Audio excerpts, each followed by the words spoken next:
할렐루야. 아멘. 우리 생명의 삶을 계속 묵상해 가고 있고요. 짧은 성경들을 함께 읽고 있습니다. 지난주에 베드로 전서를 말씀드렸고, 오늘은 베드로 후서, 그리고 다음 주에는 오바댜서라는 성경을 같이 나누고요. 7월에는 다시 우리 주제 설교로 돌아갑니다. 베드로 전서를 잠깐 요약을 해보면 존재가 바뀌다라고 말씀드렸죠. 존재가 바뀌다. 우리가 이방인이었고요. 하나님과 상관없는 사람이었다가 하나님의 은혜로 하나님의 백성이 되었습니다. 하나님의 소유가 되었어요. 왕 같은 제사장이 되었어요. 우리의 존재가 바뀌고 나니까 우리가 겪는 고난도 의미가 바뀌었습니다. 재수 없어서 겪는 게 아니에요. 운이 나빠서 당하는 게 아니고요. 예수님을 닮아가는 과정이 되었어요. 고난을 통해서 하나님을 더 아는 도구로, 하나님께 더 가까이 나아가는 도구로 바뀌었어요. 오늘 베드로 후서도 한마디로 요약해 보려고 합니다. 우리 따라합시다. 이대로 충분해. 이대로 충분해. 우리 옆에 있는 분들에게도 좀 알려줍시다. 이대로 충분합니다. 조금 느끼하게 말씀하셔도 상관없어요. 이대로 충분합니다. 마케팅에 결핍 마케팅이라는 것이 있습니다. 영어로는 deficiency marketing이라고 하고요. 마케팅의 기본이 뭐냐? 고객이 가진 필요가 있습니다. nids가 있는데 고객이 그걸 몰라요. 혹은 고객이 그 nids를 부정하면서 삽니다. 광고의 기능은 뭐냐? 고객이 가진 그 결핍을 알려주는 거라는 거죠. 예를 들면 이렇습니다. 한국에 올리브 영이라는 브랜드가 있어요. 미국에 있는 상점에 비교를 하자면 세포라 정도가 될까요? 되겠죠? 제가 올리브영에 사실 많이 안 가봐서 모릅니다. 그런데 그 올리브영에는 분명 세포라보다는 뭐가 많아요. 약간 저한테는 편의점 같은 느낌이 드는데 올리브영이 영어로 회사 이름이 Olive Young입니다. Olive Young. 그런데 몇 년 전에 올리브영이 광고를 어떻게 했냐면 Olive Young. 제가 그 말을 보면서 은혜 받았습니다. 야, 이렇게 광고를 하는구나. 뭐라고 얘기하는 겁니까? 여러분의 삶에 지금 젊음이 부족하다는 거죠. 더 젊어 보일 수 있어요. 비비크림을 발라보세요. 그렇죠? 더 젊어 보일 수 있어요. 선크림을 바꿔보세요. 그러면 젊어 보일 수 있어요. All live young. 이렇게 광고를 했었어요. 미국에도 비슷한데요. 그 유튜브를 보면 제 유튜브에 요즘에 왜 이렇게 그 자동차 보험 광고가 많이 나오는지 리뉴할 때를 어떻게 기가 막히게 알고 그 자동차 보험 광고가 계속 나와요. 근데 이제는 막 그 스테이트 팜 뭐 큰 회사가 안 나오고요. 되게 약간 그 허접한 회사들이 나와요. 광고도 좀 이렇게 칙칙합니다. 그냥 파란색 배경에다가 뭐 If you are an Illinois resident and are paying more than $1,000 for car insurance, you need to watch this. 이렇게 얘기를 하는데 좀 기분이 나쁜 어쨌든 그런 광고가 계속 나와요. 1,000불 이상 1년에 자동차 보험을 내신다고요? No. 우리가 필요하다는 거죠. 우리 안에 있는 어떤 부족함이 있는데 이 제품을 사용하면 그 결핍이 없어질 겁니다. 우리의 서비스를 이용하면 그 부족함이 채워질 겁니다. 라고 이야기하는 거죠. 이거를 결핍 마케팅이라고 한대요. 교회도 전통적으로 결핍 마케팅을 써왔습니다. 예를 들면 여러분은 죄인입니다. You are a sinner. 하나님의 은혜가 필요한 죄인. 하나님의 사랑이 필요한 죄인. 공동체가 필요한 죄인입니다. 예수님을 믿어보세요. 은혜도 얻고 공동체도 얻습니다. 여러분의 부족함이 해결됩니다. 여러분 마음에 평안이 없으시죠? 걱정과 두려움이 많으시죠? 예수님을 믿어보세요. 평안이 생깁니다. 기쁨이 생깁니다. 결핍 마케팅이에요. 우리가 세상에서 살면서 계속 우리가 부족한 것들을 생각하면서 삽니다. 회사들이, 광고들이 우리한테 계속 알려줘요. 부족합니다. 모자랍니다. 뭔가 더 필요합니다. 그때마다 여러분 기억하셔야 합니다. 이 베드로 후서의 말씀을 기억해야 합니다. 이대로 충분하다. 베드로 후서를 일반 서신이라고도 하고요. 공동 서신이라고도 하는데요. 신약 성경에 보면 편지가 많이 있죠. 그 편지들 중에 어떤 편지들은 받는 사람 혹은 받는 도시의 이름을 따서 편지를 신약 성경 책 이름을 정했습니다. 예를 들면 로마서, 로마에 있는 사람들에게 쓴 편지라서 로마서죠. 갈라디아서, 에베소서 뭐 이런 것들 있고요.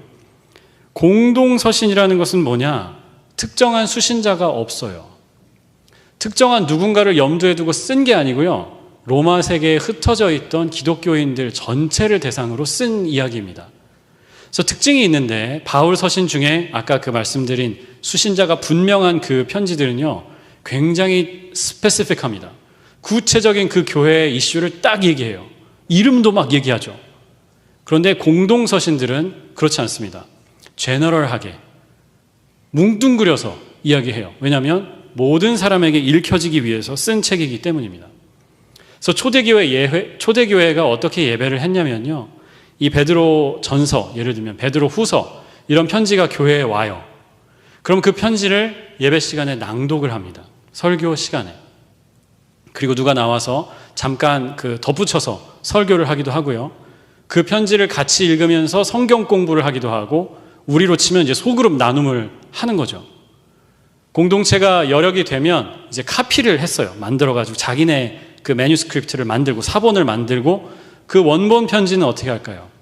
그 동네에 있는 다른 교회에다가 또 보내줍니다. 그럼 그 교회가 읽고 이 편지가 계속 그 로마 세계를 떠돌아다니면서 읽히는 거죠. 그래서 공동서신이라고 하고요. 수신자 이름이 아니라 발신자 이름으로 성경책이 되어 있어요. 베드로가 쓴 베드로 전서, 야고보가 쓴 야고보서, 그렇죠? 요한이 쓴 요한 1, 2, 3서, 유다가 쓴 유다서. 지난주에 이야기한 베드로 전서는 복음의 정수, essence of the gospel에 대해서 말씀하죠. 여러분, 죄인과 이방인이었다가 하나님의 백성으로 바뀌었습니다. 이 이야기를 하시고요. 베드로 후서는 믿는 사람들에게 그 변화된 삶 이후에 닥치는 위험에 대해서 말씀합니다. 위험. 베드로 전서에서 말씀드렸던 고난하고 이 위험은 다른 겁니다. Two different things. 다른 거예요.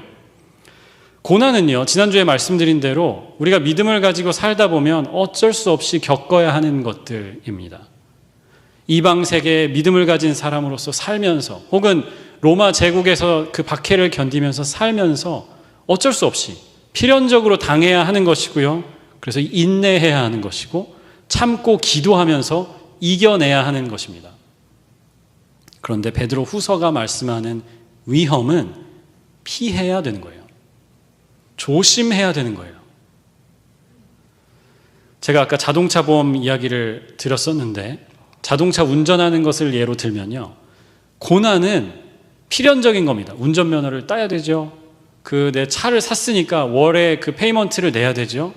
보험료 내야죠. 메인티넌스 해야죠. 엔진 오일 갈고 브레이크 패드 점검하고 그 다음에 좀 지나면 에미션 테스트 해야 되고요.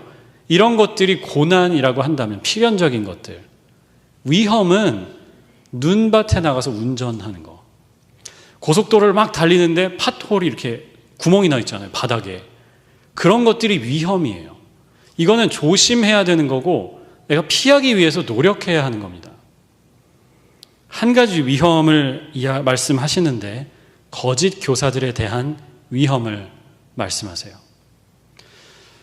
공동서신의 특징 말씀드렸잖아요. 뭔가 뭉뚱그려서 얘기합니다. 딱 그 핀포인트 하질 않아요. 스페시픽하게 얘기하지 않고요. 그냥 이런 문제가 있어요. 거짓 교사들을 조심하세요. 이렇게 이야기합니다. 그런데 바울 서신을 보면 로마에 흩어져 있는 여러 초대 교회들이 씨름했던 문제가 뭐냐? 지식의 문제였어요. 새로운 지식에 관한 문제. 바울은 이렇게 전했습니다. 예수님을 믿음으로 구원받습니다. 하나님의 은혜로 구원받습니다. 이게 바울이 전한 메시지였는데 바울 이후에 교회에 들어온 거짓 교사들이 있었다는 거죠. 그 거짓 교사들은 이렇게 이야기했어요. 믿음으로 구원받는 것은 맞지만 할례도 받아야 될지도 몰라요. 음식도 유대인들처럼 좀 가려 먹어야 될지도 몰라요. 우리가 율법에 대해서도 공부를 더 열심히 해야 할지도 몰라요. 그런데 바울이 너무 답답한 게 뭐냐? 상관없는데 교인들이 그 얘기를 듣고 흔들리는 겁니다. 그 이야기를 듣고 교인들이 막 넘어가는 거예요. 바울은 그런 얘기 안 했었는데? 우리 교회에서는 그런 거 배운 적이 없는데? 이 새로운 지식에 당황하고 흔들리는 거예요. 사랑하는 여러분, 구원은 믿음으로 받는 겁니다. 예수님을 믿으면 구원 받는 거예요. 여기서 끝입니다. 다른 복음은 없어요. 바울이 말씀하는 대로. 뭔가 계속 부족하다고 느낄 필요 없어요. 새로운 정보가 제시될 때마다 그런 거 필요 없어요. 저는 구원받은 거 확신합니다. 이렇게 말하지 못하고 그게 뭐예요? 처음 듣는데요. 이렇게 할 필요가 없다는 거예요. 흔들리지 않았으면 좋겠어요. 오늘 우리가 3절을 읽었는데요. 1절과 2절은 베드로 사도의 인사이죠. 자, 누구누구에게 어디에 있는 그리스도인들에게 은혜와 평강이 있기를 원합니다. 그리고 3절부터 본론을 들어가는데 이렇게 말씀해요. 하나님께서는 우리가 그를 알므로 말미암아 생명과 경건에 이르게 하는 모든 것을 그의 권능으로 우리에게 주셨습니다.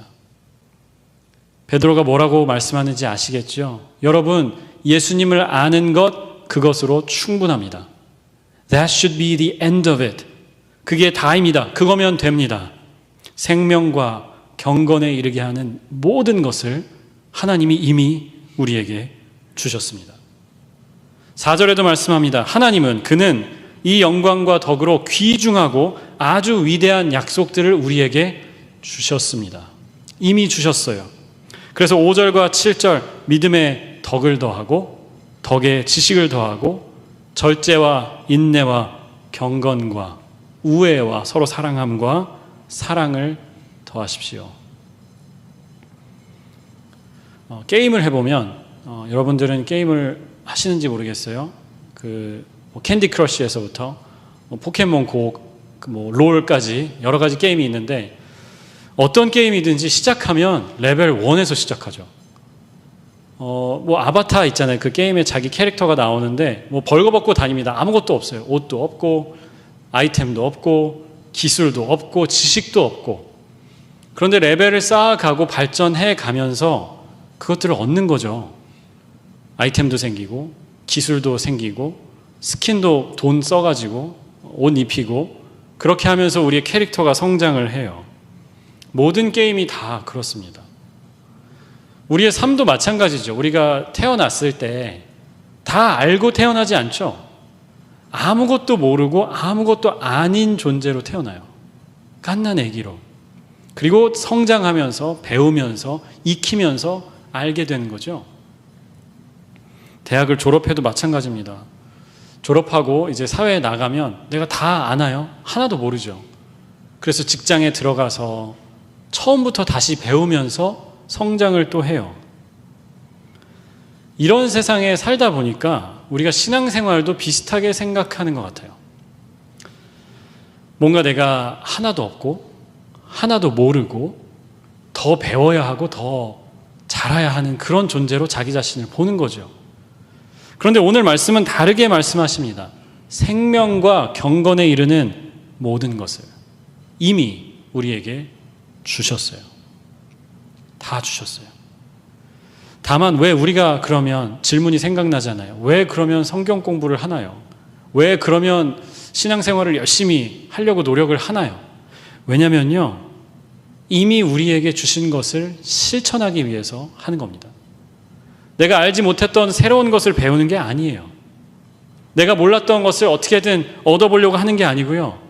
이미 우리에게 다 주셨는데 잘 모르고 잘 사용하지 못하기 때문에 그것을 실천하고 살기 위해서 훈련하는 겁니다. 몰라서 배우는 게 아니고요. 없어서 하는 게 아니고 잊어버려서 사용할 줄 몰라서 어색해해서 하는 겁니다. 그런데 성도들이요, 새로운 지식이 나오면 뭔가 흔들려요. 일단 겁을 먹어요. 이 로마 세계에 흩어져 살았던 베드로 사도가 편지를 보냈던 그 사람들도 마찬가지였어요. 새로운 정보가 나오면 이거 모르는데, 나 이거 들어본 적이 없는데, 이렇게 생각하면서 흔들리는 거죠. 사랑하는 여러분, 기억하시기 바랍니다. 우리에게 필요한 모든 것을 이미 우리에게 주셨습니다. 한국에 그 구원파라는 이단이 있습니다. 미국에 이단이 되게 많고요. 한국에도 이단이 많아요. 그 heresies 많습니다. 근데 구원파라는 이단이 있는데 가끔 성도들이 저한테 물어봅니다. 목사님, 그 정통 교회하고 이단을 어떻게 구별할 수 있나요? 여러 가지 방법이 있는데 제가 볼 때 가장 쉬운 방법은 뭐냐면요. 그분들이 전도를 정말 열심히 하시거든요. 전도를 할 때 저한테 와서 뭐 전도를 해요. 그럼 제가 전도하느라 고생하시네요. 저는 교회 다닙니다. 이렇게 말하면 그럼 열심히 교회 다니세요 하고 가면 정상입니다. 그 사람은 정통이에요. 그런데 제가 교회 다닙니다 했는데도 저를 열심히 막 전도하려고 하잖아요. 이상한 사람입니다. 열의 아홉은 이상한 사람이에요. 전에 제가 봤는데 길거리에 이렇게 전도를 누가 하시더라고요. 근데 제 앞에 걸어가는 사람이 이제 전도를 당하는 거죠. 근데 그분이 전도하는 사람한테 저 교회 다닙니다. 열심히 하세요. 이렇게 했는데 그분한테 막 쫓아가면서 전도를 하더라고요. 그리고 다른 분이 또 전도를 하는데 교회 다니세요? 이렇게 물어보니까 저 교회 안 다녀요. 그랬더니 그럼 그냥 가세요. 이렇게 보내더라고요. 야, 대단하다. 제가 몇 년 전에 한국에 갔는데 지하철을 기다리고 있었습니다. 거기 의자에 앉아가지고 지하철을 기다리고 있는데 뭐 책을 읽고 있었어요. 의자에 앉아서. 근데 어떤 한 30대 글쎄요 중반 정도 됐을까? 그 여성분이 제 옆에 와서 앉아요. 그러면서 저한테 말을 걸어요. 저는 또 제 얼굴이 아직도 통하는구나 이렇게 생각을 했는데 열정적인 전도자셨어요. 그래서 교회 다니냐고. 그래서 제가 뭐 목사라고 여기 굳이 얘기할 필요는 없고 네, 저도 교회 다닙니다. 뭐 전도하시나 봐요. 애쓰시네요. 이렇게 얘기를 했어요. 그런데 계속 얘기를 하는 거예요. 그래서 저한테 이런 질문을 해요. 선생님, 꼭 선생님이라 그러죠. 내 얘기 듣지도 않을 거면서 저한테 선생님 이러면서 선생님 혹시 구원받은 날짜를 기억하시나요? 이렇게 물어요. 그래서 제가 잘 기억이 안 납니다. 저 됐으니까 가세요. 이렇게 했는데 그 옆에서 그러더라고요. 구원받는 날짜를 모르는 거는 구원받은 거 아닙니다. 선생님은 지금 구원받은 게 아니에요. 그래서 제가 이 읽던 책을 딱 덮고 선을 넘었어요. 그래서 그분을 딱 보고 열이 너무 확 받아가지고 제가 물어봤어요. 선생님 결혼하셨습니까? 그랬더니 결혼을 했대요. 제가 물었어요. 남편과 사랑에 빠진 날을 기억하십니까? 남편분과 진짜 사랑, 내가 이 사람을 진짜 사랑하는구나 라고 깨달았던 날 기억하십니까? 그랬더니 멈칫하더라고요. 아니 뭐 구원에 대해서는 막 자신 있게 얘기를 하더니 남편 얘기를 했더니 갑자기 우물쭈물 하면서 말을 못해. 남편분과 사랑에 빠진 날을 말을 못해요. 그래서 제가 선생님 남편을 사랑하지 않으시네요. 남편분과 결혼하신 거 실수하신 겁니다. 이렇게 말하고 싶었으나 말하지는 않았어요. 참았어요. 또 물어봤습니다. 선생님 자녀가 있으십니까? 자녀가 있대요. 한 5살 되는 아들이 하나 있대요. 그래서 제가 아들을 언제부터 사랑하셨습니까? 물어봤어요. 그랬더니 그분이 이번에는 자신 있다면서 태어난 날부터 사랑했습니다. 제가 이거는 대답할 수 있죠. 태어난 그날부터 제가 사랑했습니다. 그래서 제가 그랬어요. 저는 구원받은 날짜 모릅니다. 그런데 제가 하나님의 자녀인 것 알고요. 하나님이 저를 사랑하시는 거 압니다. 멋있지 않나요? 저는 괜찮다고 생각했는데 제가 그랬어요. 하나님이 저를 태어나기 전부터 알고 계셨고 사랑하셨습니다. 저는 하나님의 자녀이고 저는 그거면 됩니다. 신앙생활에 중요한 게 여러 가지가 있죠. 계속 배우려는 자세 중요합니다. 성장하고 싶다. 내 믿음이 좀 자랐으면 좋겠다. 그거 되게 중요합니다. 그런데 정말 중요한 것 한 가지가 있다면요. 내게 주신 것을 먼저 정확하게 아는 겁니다. 내가 받은 것이 얼마나 크고 위대한가를 깨닫는 거예요. 오늘 말씀이 말씀하죠. 하나님이 모든 것을, 생명과 경건에 필요한 모든 것을 이미 우리에게 주셨다는 거죠. 불안해할 필요도 없고 염려할 필요도 없어요. 우리에게 주신 은혜가 너무나 크기 때문에 새로운 것을 우리가 들어도요, 걱정할 필요 없어요. 내가 가진 것으로 충분해요. 다만 모든 것을 주신 주님 안에서 기뻐하고 감사해야 합니다. 저는 이것이 신앙생활의 가장 중요한 것이라고 생각해요. 기뻐하고 감사하는 것. 전에도 말씀드렸지만 제가 제일 좋아하는 성경 구절이 어디냐면 빌립보서 4장 4절입니다. 주 안에서 항상 기뻐하라. 내가 다시 말하노니 기뻐하라. Rejoice in the Lord. Again I say, rejoice. 왜요? 이미 모든 것을 다 받았기 때문이에요. 하나님께 더 받을 수 있는 게 없기 때문이에요. 그래서 우리에게 주신 삶은 뭐냐? 기뻐하는 삶입니다. 하나님께 감사하는 삶입니다. 받은 것에 만족하고 주님을 찬양하는 삶이에요. 부적당감이라는 표현이 있더라고요. Feeling of inadequacy. 그러니까 내가 뭔가 모자라고 부족하다라고 느끼는 감정이래요. 학생들은 시험 기간에 이 감정을 느낍니다. 내가 공부를 많이 한다고 한 것 같은데 뭔가 부족하다라고 계속 느끼죠. 내가 뭘 더 공부해야 할까? 내가 뭘 더 준비해야 할까? 그런 생각이 들죠. 졸업하고 취업할 때도 느껴요. 나는 내 나름대로 열심히 살았다고 생각했는데 인턴십도 하고 뭐 논문도 쓰고 어디 동아리 활동도 하고 했는데 취업할 때 보면 나는 이 회사 정도에 들어갈 수 있을 것 같았는데 그 회사에서는 뭔가 막 더 요구하고 이럴 때가 있잖아요. 내가 너무 부족하구나. 부모들은요, 자식을 둔 부모들은 이 느낌을 매일매일 느낍니다. 내가 정말 부모로서 주여, 내가 이거밖에 안 되는구나. 그런 마음을 매일매일 느껴요. 아이들한테 미안하고 아이들한테 뭔가 더 해주고 싶은데 못 해주는 것 같고 그런 마음을 늘 느껴요. 이 느낌 때문에 우리가 어떻게 하나요? 다른 사람들하고 비교하기도 하죠. 저 사람은 저렇게 하는데 나는 이거밖에 못하는구나. 더 오버해서 일하기도 해요. 내가 괜찮은 사람이라는 걸 막 증명하기 위해서 더 오버해서 일하기도 해요. 문제는 하나님 앞에서도 우리가 이렇게 느낄 때가 있다는 거예요.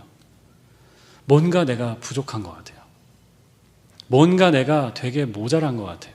하나님 앞에서 내가 교회에 뭘 더 하고 싶은데 하지 못하는 상황이 너무 답답하고 힘들고 하나님 앞에 너무 죄인인 것 같고 내가 이 일을 해도 되나 그런 생각을 하고요. 저도 그런 생각을 합니다. 매주 설교하면서요. 어떤 날은 정말 오늘은 정말 다른 분이 설교했으면 좋겠다. 나도 그냥 가서 예배에 가서 회개하고 그냥 은혜 받고 왔으면 좋겠다. 이런 날이 있어요. 뭔가 모자라고 부족하다고 느껴지는 그 순간들이 있어요. 우리 대적자들은요. 원수 마귀는 그 부분을 정말 집요하게 파고들어요. 너 지금 뭐 못하고 있어. 너 지금 부족해. 그 마음을 우리에게 계속 줘요. 좌절하게 만들어요. 베드로 후서의 메시지를 여러분 다시 한번 들으십시오. 이대로 충분해요. 여러분 자신에게 매일매일 좀 이야기해 주세요. 나 괜찮은 사람이다. 이 정도면 괜찮다. 이대로 충분하다. 성장하고 발전해야 하지만 모자라지 않다. 부족하지 않다. 하나님 안에서 완전하다. 다만 그 완전함이 내 것이 온전히 되게 하기 위해서 오늘 살아가고 노력하는 거죠. 생명과 경건에 이르게 하는 모든 것을 하나님의 권능으로 우리에게 주셨어요. 여기가 우리의 ground zero입니다. 우리는 이 밑으로 내려갈 수 없어요. 여기가 우리의 마지막 보루예요.